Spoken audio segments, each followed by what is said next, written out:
Welcome to the Alsco Uniforms It Pays to Keep Clean podcast, where we discuss industry best practices, celebrate big wins, and share stories about Alsco's growth journey.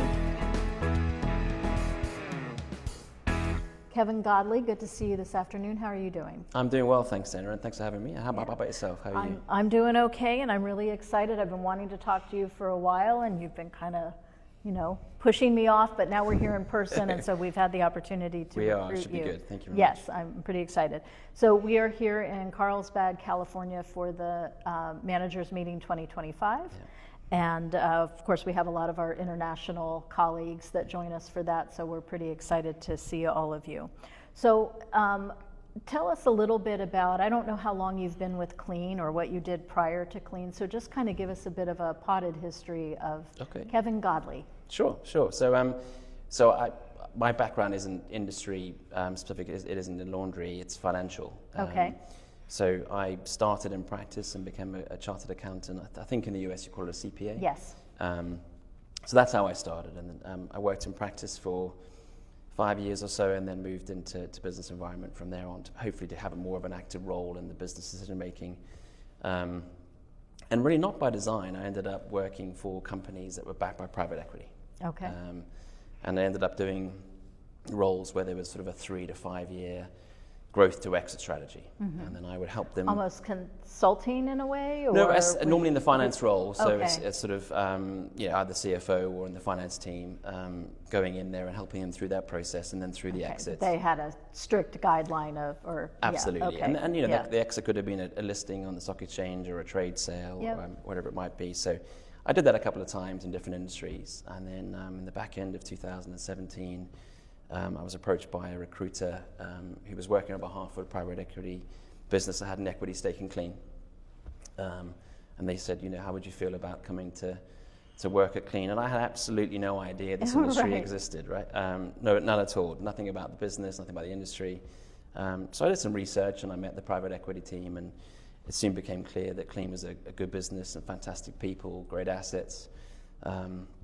So long story short, I ended up joining beginning of 2018, February 2018, which was exciting. And I remember, it was quite a funny story. I massively missold this to my wife. So the last company was listed. It was global. As a CFO, we had lots of travel, lots of time zone changes. And I said, honey, listen, I'm going to work for this CLEAN business. It's going to be just UK, no travel. You're going to see a lot more of me. So I said, she's great, sounds fantastic. So I joined day one in CLEAN, and the chairman walks up to me and he says, Kevin, we want you and the CEO to go to the US next week and pitch this business to Alsco. So I go back to my wife that first day, and she says, how was the day? And I said, it was great. With the plane ticket. I'm going to go to the US next week. So no, she was great about it, very understanding. And then, but you didn't know that when you... No, I had no idea, literally no idea. Okay. So I thought it would be a lot longer. Sure, yeah. But the opportunity arose, and here we were. So so the very next week I went out to Atlanta, the Atlanta branch. First branch I ever saw. I hadn't even seen the UK ones yet. Oh, wow. Okay. And then I met with Bob and Kevin Steiner and Jim Kearns and Paul Rasban, and they were fantastic. I was very impressed with the visit. I really was. And I was a little bit nervous too. I'd had 1 week, the whole week's experience. Right. Please don't ask me any difficult questions. In the questions, industry, right? And they were great. So here I was, pitching to this huge experience room full of people, and they were fantastic, very gracious, and they didn't laugh me out of the room. So it was very kind. And then 3 months later, we'd sold the business to Alsco, and the rest is I've been hooked ever since.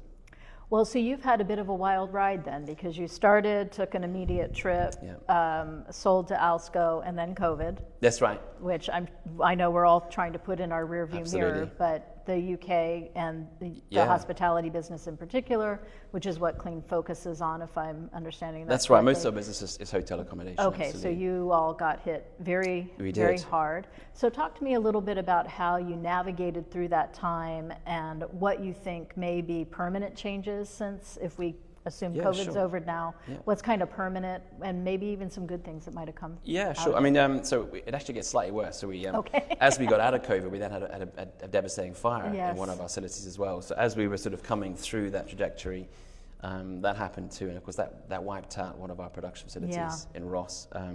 So very quickly we had to move work between different sites. That created its own set of challenges. And we still live with some of that today. But yeah, it was challenging. I mean, we went down to 3% of our revenues, and the hotel business is still the biggest part of our business. We are pivoting. We're still trying to grow the uniforms business. But that was a challenging time for us because most of our laundries were, and we double shift and we're 7 days a week. So to have that many employees ready and geared to work and then went down. So, but we've come out of that, and like you say, we're trying to put that behind us. In terms of COVID and when things permanent, there's not many things that I could say that didn't revert back to type. One thing that's definitely happening in the UK market is less and less. So, hotels are trying to reduce their staff numbers. Right. Less housekeepers, less porters. That's right. And they're using the ESG agenda or the green agenda to do that, or even offer reward points for changing your beds or towels less. Yeah. And that has a direct impact on us, in terms of demand. But I wouldn't say COVID per se has created any permanent differences that we need to learn from or do. Other than, I guess, for us, it was we kept the core skill sets within our teams. We kept all our senior engineers, all our good sales team members. So we hit the ground running when we came out of COVID. It was still a big challenge because all of a sudden all the hotels opened. And operationally, we went right. You don't get to ramp back up. You didn't get the opportunity. Yeah, to do you come back in the way we went out, which was absolutely. So that was very challenging. Yeah. I think we did better than some of our competitors, which helped. Yeah, absolutely. But it was hell of a tough. And we've gone through that cycle. Thankfully, hopefully we don't go back. Yeah. But the fire compounded that issue for us as well. And that was so. What about diversification in the business? Looking at pieces of business, which is what the North America did. We looked very closely at food and beverage business, which was a large 80% plus probably of our revenue, and then looking at how obviously when something like that happens, which you're hoping that we don't have to live through again, but it will decimate your business pretty quickly. It will. What opportunities do you have to maybe diversify to protect yourself from something? Okay, so we'd already started that actually. So even before COVID came along, I mean, we already knew the business was too reliant on our hotel accommodation. Yeah. So we'd already started a pivot, as it were, towards growing the uniforms business. We didn't have long to put it in play before COVID came along, sadly. Sure. But we're still doing that now. I mean, hotel accommodation is still more than 90% of our business, and that's still growing well and strongly. We're not averse to that business. We're trying to grow the uniform side quicker and the dust mats, and we have a special occasion in business as well, which is a short-term rental. But the real issue we have is that the hotel business is seasonal. So really, in January and February, you really struggle because the volumes are low. Right. You've got highly automated plants, and most of the costs are fixed. So you struggle, and then the back end of the year the same, and then you really make your money in the sort of 6-7 months in between. Right. And the idea here is that we grow the uniforms business far more successfully to be a far bigger portion of our business, and then make money through the whole year as it does. It's a lot more sort of stable in terms of its revenues. But I think we've got a good chance for this. So the market, the uniforms market is dominated by 2 larger players. We have a relatively small market share, but increasingly the market is open to a 3rd player, and we see ourselves fitting into that category. Right. And we're making some good momentum. And we're targeting certain markets as well. Fire is one of them recently, where we're making some good traction very quickly. It looks like the competition have sort of dropped their service levels in that area, and we're picking up business well. Well, and sometimes that's a great opportunity too, because your competitors don't necessarily see you coming. That's right. They underestimate you, but then hopefully the potential customer base is excited that they do have another option, and then you can kind of step in. Yeah, I think that's right. I mean, the challenge we have is that we're not as geographically widespread as some of them. So we only have 2 or 3 of our processing facilities that can actually do the uniform side of the business. Okay. So we have that as a sort of a bit of a challenge to overcome. So there are certain customers that we don't naturally fall within because they want more of a geographical footprint than we can cover. Gotcha. But you're right. I mean, the reality is, there's a lot of market share that sits below that radar with which they sort of challenging on. So we can win good business before we sort of put our heads above the parapet to be too demanding. And I think that's kind of where we're going. So we're very selective about the larger accounts we go after because we know they're heavily defended. So something really exciting I know that's going on is you're building a new plant. That's right. And so I've had the opportunity to see some of the renderings of it, and then also talk about the technology that's inside of there. And it's super exciting. I can't wait to come see it, so I'm sure you are all very excited. Yeah. Talk to us a little bit about what your plans are for that, when you think it's going to open, and kind of what that transition might look like. Yeah, sure. No, you're right. It's very exciting. I mean, we are super thrilled about it, and we're very grateful to Bob Steiner and the board for backing us. Those are huge investments. It's a massive investment, and they are long-term investments. Absolutely, and we all have to make good on them. Oh, absolutely. And the nice thing about this one is we're buying the land and the building as well. So traditionally in the UK, we've leased. You'd lease the land, and also leased the building. So that's quite expensive in terms of a rental. Yeah. But in this occasion, we were able to buy it, and that's fantastic. And they've backed that. So we expect to be open by middle of next year. Okay. A lot of our senior customers are very excited, as you are. There'll be a queue of people wanting to come and see it. Yes. All of our staff are very excited as well. So I think there's a lot to be gained, and there is, as you mentioned, there's some great innovation. I mean, most of our plants are already highly automated. Right. But this is another level again. Some really great innovations in sorting, in the packing area particularly as well. So, we'll see, a different level of plant here and different level of branch, and our customers we hope will be very excited about what that means for us.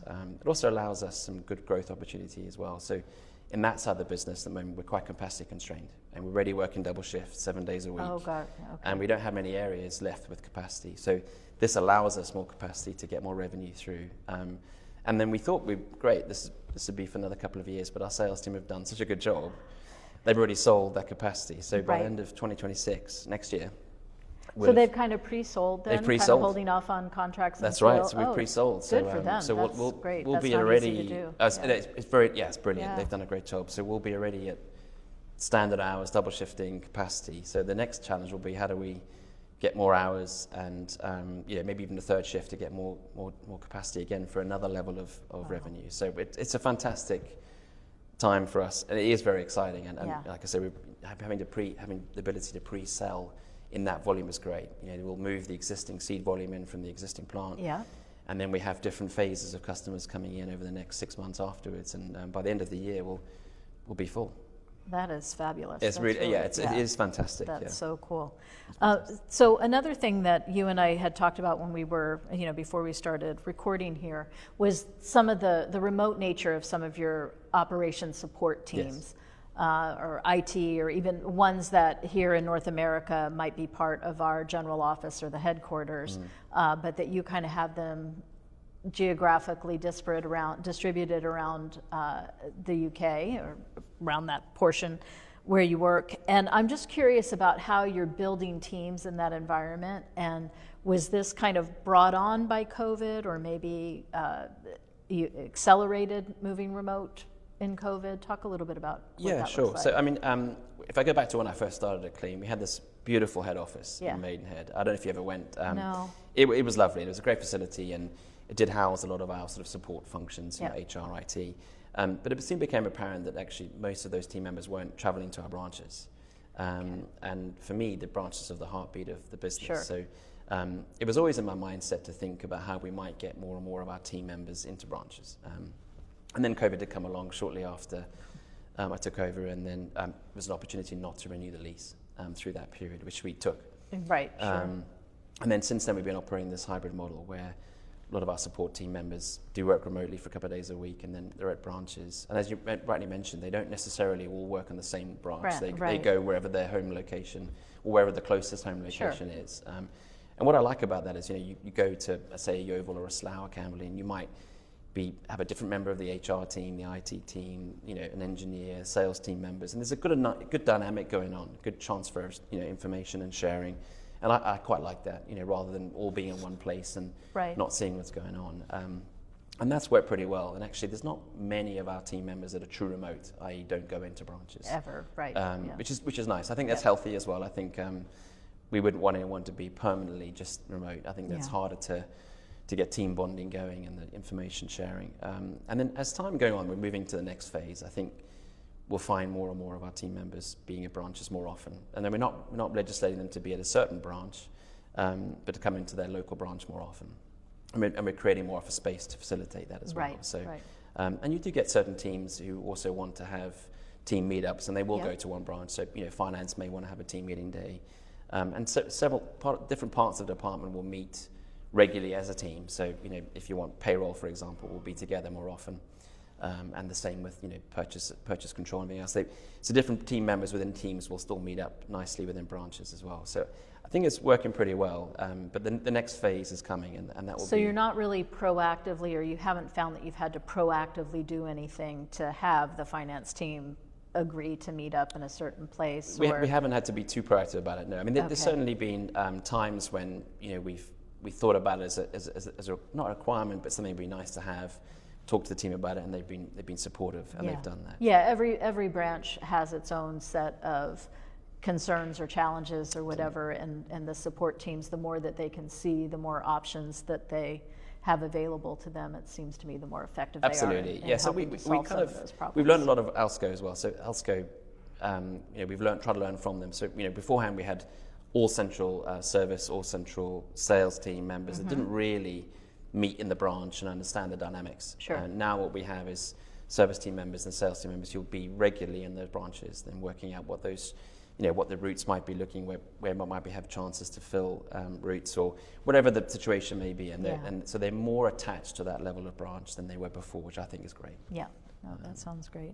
So last question, and we've already talked about the new plant. So the question is, what has you excited about 2026? And for sure, that has to top the list. Yeah. But what else are you seeing, either economically or somewhere in the market? What has you excited about 2026? Yeah, sure. I mean, you're right. The new facility is obviously going to top that list. I think we've covered that, but it is very exciting. I mean, it's going to be a lot of work. I mean, of course it will. And that will take a lot of time. And particularly with the innovation we're doing, where we're going to be reading chips in the sorting. So there's a huge project now going on. We actually chip all our linen anyway. Right. But there'll be some chips that are not working anymore or misassigned that won't function properly in the new dynamics. So we'll have to, that project's underway, and that's exciting in itself, and that goes on. I think, and we mentioned briefly about the uniforms business, I think we've just got over that credibility gap now where the market sees that we're able to do the work that the larger players can. I think we can see some good exciting growth in 2026 and that side of the business. We've definitely got the capacity for it, and I think that's exciting. And then certainly the branch has also got different projects that are going on at the moment. Yeovil's a good one. It was the one most impacted post-fire in Ross. Okay. And we've got some good projects going on now to help see that through the next phase. So we should start to see that looking even better from middle of next year onwards. I think that's very exciting. There is a challenging economic environment in the UK. I think the same could be said perhaps of the US. I don't even, uncertain seems to me the more, at least for us, challenging, yes, but the challenge is the uncertainty. It's like from Monday to Tuesday to Wednesday, you're like, I don't know, might be happening, you tell me. That's true. I mean, we're probably less uncertain in the UK in that sense. Yes, but we have similar challenges. I think, we've got stubbornly high inflation. Yes. We've got high debt levels, high borrowing levels. And the last budget that our new government at the time raised taxes, employment taxes particularly, quite heavily, a big surprise. That's impacted definitely employment levels in the UK and sort of consumer sentiment for sure. And then it's becoming very clear that the government's got another funding gap in this next budget. So we're waiting with anticipation to see what the next level of taxes are going to be. And that is creating uncertainty for sure. And then we are heavily reliant on consumer spend. Yeah. Predominantly in the hotel business. That trade and the business trade going through those hotels. So that's a dynamic we've got to get ourselves navigating through. But that's going to happen. There are only things we can control of what we're doing, and then we've got to navigate our way through. So it's going to be an exciting year. It's going to be a busy year. I think 27 will show the benefits of that. I think next year, when you're growing one facility particularly, there's going to be heavy textile investment cost. And there's going to be all sorts of work going on to get that site ready. That's right, and it's a real resource. I mean, you have to use all your resources to make that transition and make sure that you stick with it, and 90, 120, maybe even more days for everything to settle down and kind of really, and working with your vendors as well as in close partnership to make sure everything goes smoothly. Yeah, and that's you've done that recently in the US a couple of times, and it will be, but it is very exciting. And I think as you see the end of 26 coming through, that new revenue coming through, that and the team established and putting that fantastic new facility in play, I think it'll be great. So we're looking forward to 26, really excited about it. Well, that's great to hear. Well, I really appreciate you spending time with me. Yeah, thank you very much for having me. Thank you for having me. I had to rope you into a U.S. trip in order to make it happen. No, thank you for having me. I really appreciate it. It's always nice to chat with you, Cool. Kevin. Thank you very much. That's all for today's episode of the It Pays to Keep Clean podcast. Thank you for joining us on this journey through the world of Alsco uniforms, where we explore the growth and challenges in our industry. Tune in next time for more industry insights, growth strategies, and tales from the field.